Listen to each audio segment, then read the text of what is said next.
नमस्कार दोस्तों, स्वागत है आपका बी पॉजिटिव यूट्यूब चैनल। दोस्तों, आपने सुना ही होगा कि दूसरों की समस्याओं का आनंद लेना एक खतरनाक आदत है, क्योंकि जो आदतें हमें आनंद देती हैं, भगवान हमें वही गिफ्ट करते हैं। इसलिए यह आवश्यक है कि हम अपनी आदतों पर ध्यान दें, क्योंकि आदतें ही हमारी जिंदगी बनाती हैं। आज मैं आपको एक कहानी सुनाने जा रहा हूँ, जो हमें सिखाएगी कि आदतें और ईमानदारी हमारे जीवन में कितनी महत्वपूर्ण होती है। बहुत समय पहले की बात है, एक राजा था। वह राजा अपनी प्रजा और अपने परिवार का बहुत ख्याल रखता था। लेकिन कुछ दिनों से उसे अपने 3 मंत्रियों में से किसी एक पर संदेह हो रहा था। राजा को लगता था कि इनमें से कोई एक मंत्री उसके पैसों में गड़बड़ी कर रहा है। यह संदेह उसे चैन से बैठने नहीं देता था।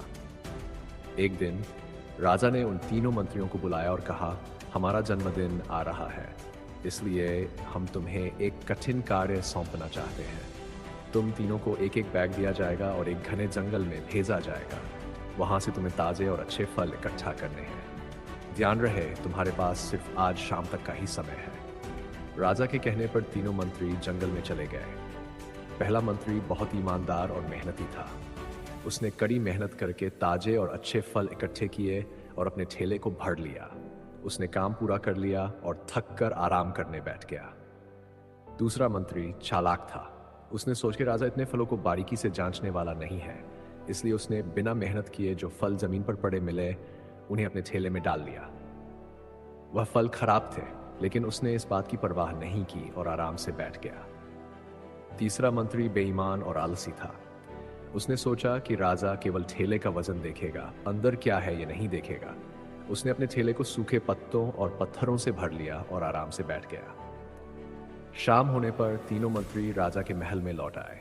राजा ने उनके ठेलों की जांच नहीं की। इस एप्पल के तीनों को 1 महीने के लिए जेल में बंद कर दिया।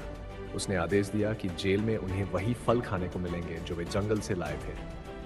पहला मंत्री, जिसने ताजे फल लाए थे, जेल में आराम से 1 महीना गुजार लिया।